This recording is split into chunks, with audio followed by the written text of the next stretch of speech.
Hiya, today is Saturday. It's been a funny old week.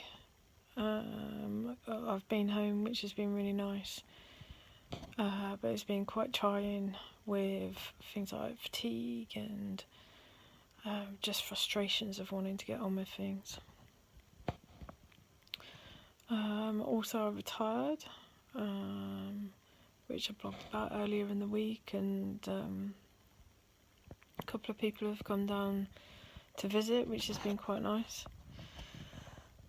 Unfortunately, it appears that in one of my other blogs I apparently managed to upset some people at work by saying that in particular I felt that Sarah was a bit unsupported. I still stand by this because that's the feeling that we have, and that's the whole point of these blogs. They are there to be, for me to be open and honest about what the treatment is, how I felt about things, and stuff like that. I've always maintained to say thank you to everybody, and the generosity of people has been fantastic from regards of the fundraising, but in a sense I don't think it ends there.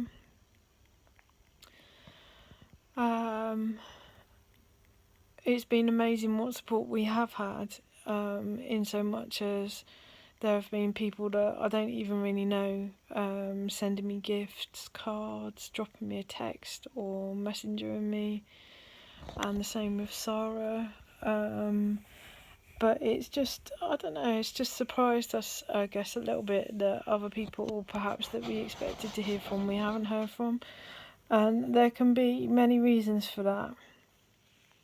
Life gets in the way of making that contact sometimes, and I completely get that. You've got other things going on in your life, and just because other people's lives are having a bit of a crisis doesn't mean that your life doesn't stop.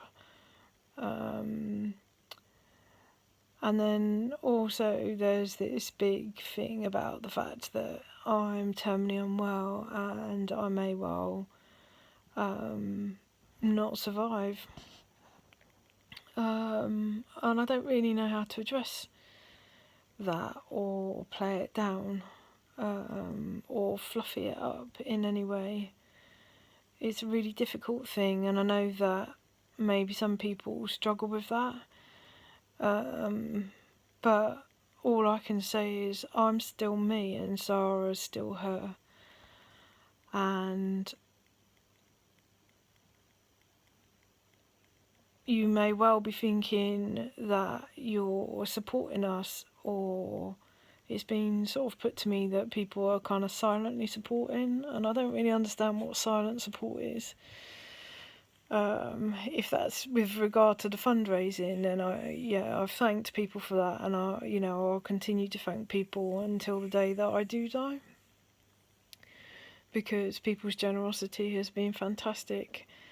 But there have been a couple of occasions, in particular when I was going through the treatment, where I thought I was going to die. Absolutely, honestly thought I was going to die. And Sarah had to listen to me saying all sorts of rambly, odd things, which must have been horrendous to hear. I was giving away, well, can that give to that person, and can you make sure that person gets that, and I want my funeral to be this and that and the other, and can you ensure that you tell this person that? And she's had to sit there and be strong and listen to all of that. And I guess there was just some part of me that was a bit disappointed on her behalf, that people have chosen to leave her alone. Now, you can choose to leave somebody alone and give them space, but I think you need to do that by communicating with that person in the first place. And, you know, if that's what that person wants, then that's great. Or they might turn around and say, actually, it'd be really nice if, you know, we could chat every 2 weeks, or you could drop me a text every now and again, or something like that. And I think it's perhaps been this miscommunication that has led to Sarah or me, and I'm speaking on Sarah's behalf, so these are my thoughts, not hers, and I just want to make that point. But Sarah or me feeling maybe a little bit like the situation's been a bit cold from certain aspects. I can't put it any other way than that, really. And I apologise if that's offended some people, and I apologise if my situation has offended some people. I can't change my situation. I wish I could. Dearie me. I don't want to be in this situation. Not by any stretch of the imagination. I want a life, and I want a life with Sarah and the kids and stuff like that. And to think that me turning around on a blog and saying that, you know, I feel a little bit cold, we feel a little bit unsupported by certain members of our team that we've worked with, and perhaps we expected a little bit more. You know, I'm really sorry that that's offended people, and hearing that feedback has actually really upset me, as you can see. But you also have to understand that Sarah and I have been going through a lot, and you have to know that in the 6 months, 7 months I've been off work, I've had really very little contact from work, formally, and I've had little in regards of things like formal absence meetings and stuff like that, which has left me struggling a little bit with where do I go, what do I do, how do I approach things like retirement. And I know full well that other people in other areas in my situation have had a very different process. And I don't understand why my process has to be so different to anyone else's. And I guess what I'm talking about is, you know, parity of the situation.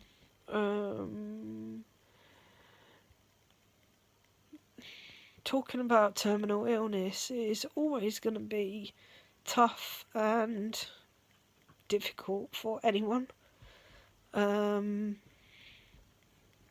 It doesn't need a clinician to have that conversation. You know, non-clinical people can have that conversation and can have the empathy to the situation. And if you find it difficult, then you know that I'm going to be finding it just as equally as difficult to approach. You know, and there may be things that I get wrong and you get wrong during the process, but it's a learning curve and everybody's different. But we all need some humanity. And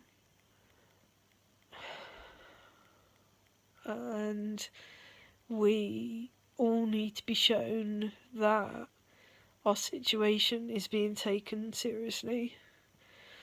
I don't know what's been said in work about my situation, and people in work may not have been told anything. They may have been told everything, and so how can I judge whether people have wanted to contact but felt they couldn't because they've been told they haven't or they shouldn't contact by other people or whatever. But I would hope that colleague to colleague or friend to friend, there would be the ability to get over what is a very difficult situation and just drop a line or comment on a vlog and say, how are you doing? Don't worry about texting me back, but I just wanted you to know I'm thinking of you, or something like that. So, anyway, I'm waffling on now, and my dog's with him because the post has come. But I apologise if I've offended anybody, because I never meant to offend anybody. And on Sarah's behalf, I would like to say that they were my words, my thoughts. This is my vlog, not hers. And she's not accountable for anything that I think or say.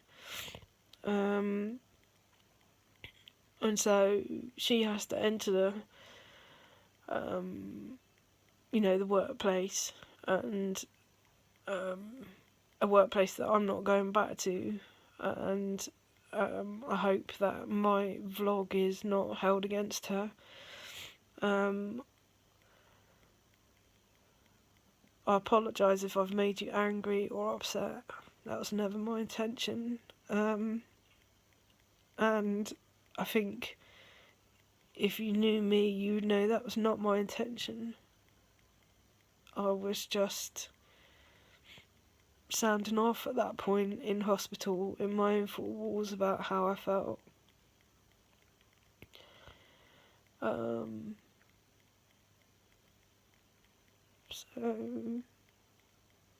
sorry.